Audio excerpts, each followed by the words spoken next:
Hello everyone and welcome to the second episode of the Value Creator Show. Now this show is all about value. Every single week I consume a lot of information and I thought, hey, let me only choose the relevant ones, the ones that I think after watching or reading them, you could actually go and say, hey, this is relevant to me. This is something that resonates with me. I could do something in this area. And this is exactly why every single week I'm curating a couple of news and then maybe adding some of my thoughts on top on saying why this matters and maybe how you could actually capitalize using this. So I hope you're enjoying this show. Leave any feedback and subscribe, please. That'll mean a lot to me, but hope you're enjoying it so far. Episode 2, let's go. So the first one we got for today, Facebook launches a Gen Z focused redesign. Now you might think, okay, just a website, a massive company launching some redesign, nothing big about it. But if you look at the data behind it, I think that's even more interesting itself. So only 33% of US teens are now on Facebook as of last year, which is down from 71% in 2014. Now for me, this is actually now a pivoting or like a monumental point where a massive company like Meta,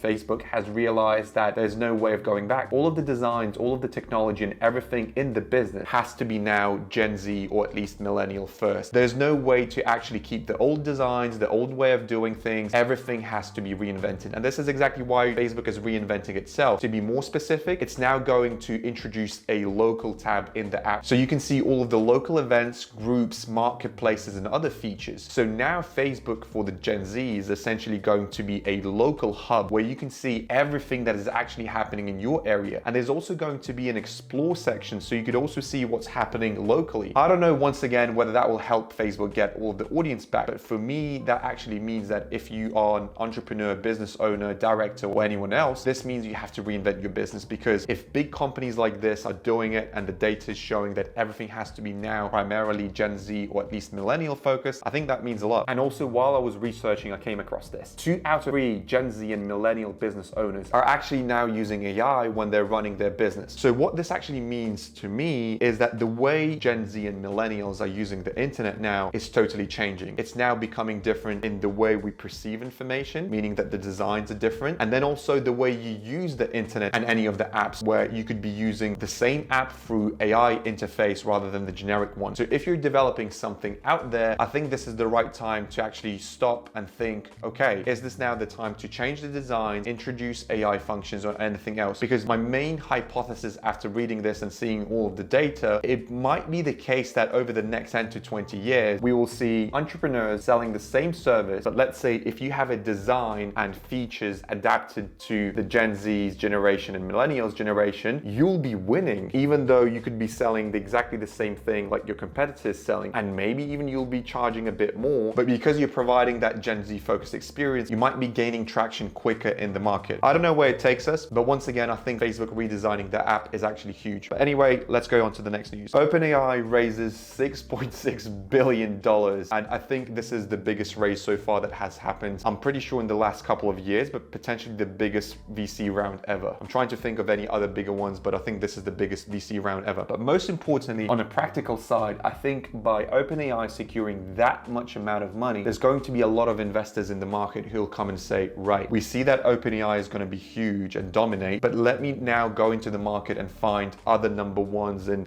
niche markets, or find the number 2, the number 3, the number 4 that comes after OpenAI, because those companies are also going to make a ton of money in the market. So it's an interesting moment where there's going to be a lot of money on the table, but the question is who's going to capitalize on this? And I don't have all of the answers for you, but here's one example. So Allen Institute for Artificial Intelligence created essentially their own AI model, and they collected and used a quality data set of around 700,000 images and 1.3 million captions. Now, this is actually 1,000 times less data than OpenAI was trained on, which leads us to a very interesting market, or at least a hypothesis, that OpenAI, by being that big, is going to open opportunities for a lot of smaller companies. And you can already see it with companies like Harvey AI. So what's happening now in the market, if I'm going to simplify it, there's OpenAI with the largest AI model out there, but the problem they're facing, even though they're being number 1, is that a lot of the data is actually garbage. And this is why if you feed in a lot of garbage information, it trains on that garbage and you get garbage. What's happening now, a lot of smaller AI models are being created and developed where, yes, the data set that they're using is smaller, but because it's more quality, it often even matches the quality of OpenAI AI model, which is exactly what happened in this case that I just mentioned with the Allen Institute for Artificial Intelligence. By having 1,000 times less data than OpenAI, OpenAI, they were able to match the OpenAI results, which is pretty insane. And this example that I already used of Harvey AI, a legal startup, basically it's AI model that uses ChatGPT, the OpenAI, in the backend, and then on top they build their own model by adding more data, filtering some of the data. So the opportunity I'm seeing here is that quality over quantity. There's going to be a lot of startups that are going to focus on niche markets, let's say, I don't know, the legal space, the supply chain space, the logistics space, but you're going to collect quality data and then put it into one model, and essentially you're going to have a high quality AI model for a specific segment. Now, obviously this whole space is very wide, and you might say, hey, Vlad, I'm not going to build my own AI model startup. But I think no matter what industry you are operating in, I think there's a lot of opportunity to understand. Let's say you are in the food business. So what type of data could be collected in that market, and then maybe you would sell it to some AI models, or maybe you would build your AI model, or maybe you would just simply plug in your information and your data into the generic version of ChatGPT. So all I'm trying to say is it's interesting now how smaller models are being able to really be as good as OpenAI very often, even though they require less data than OpenAI. And I think, as I already said, there's a lot of opportunity no matter what space you're in. But on a practical side, you'll have to figure out how exactly you capitalize on this in your area specifically. Now let's go into the next one. AI again, I know, but this one is interesting, I promise to you. So this new startup, Avara, raises $8 million for AI-based avatar sales training. Sounds pretty cringe and probably even insane, but basically here's what's happening. A lot of teams, essentially with enterprise businesses, are coming and leaving the business, and it's constantly the need to train new people. So what this startup came up with is you have the avatar, you add all of the scripts online, you program the avatar to speak a certain way and to talk about certain things, and then essentially you can onboard people quicker and test them. So in this case, what they're trying to do is they're trying to onboard and test sales representatives. So if I'm joining a company, I would be talking to this AI avatar, and actually this AI avatar then assesses whether I have had the test or not. And it's also interesting how this is not just a one-off thing, but also for new products. Let's say we rolled out a new camera. So what I'm going to do now as a CEO of the company, I'm going to add a new script, a new pitch to this AI avatar, and it's going to train all of the sales people all at once. There I have a concern whether we can even trust AI avatars, because very often I think human to human relationship requires that emotional aspect. But what's interesting, once I actually started looking into this, the data is already showing that, for example, humans, 1 out of 6 adults already turns to chatbot for medical advice at least once a month. And for adults under 30, that figure is actually 25%. So if you think a lot of people who already have some issues, and once again, as you can see, I'm now trying to sort of get outside of this just sales area. Just in general, it seems that people are beginning to trust chatbots and avatar. And especially if people are now going to chatbot for medical advice, and that number is already at least 17 to 25%, I would say that's actually massive. Though 50% of adults are saying that they're not confident to share any information with AI and AI chatbot. But the interesting thing is the cost, because the average, let's say in the medical space, an average cost of psychotherapy session is around $100 to $200, which basically means I'm talking to a bot for $2 or I go to a real therapy for $200. And I feel that over time, people will start trusting AI and AI chatbots way more and more, because I would rather stick to the cheaper version. Of course, this is open for debate, and I think there's pluses and minuses to it, but the data is just showing that year to year, the number of people trusting AI chatbots and avatars is actually increasing.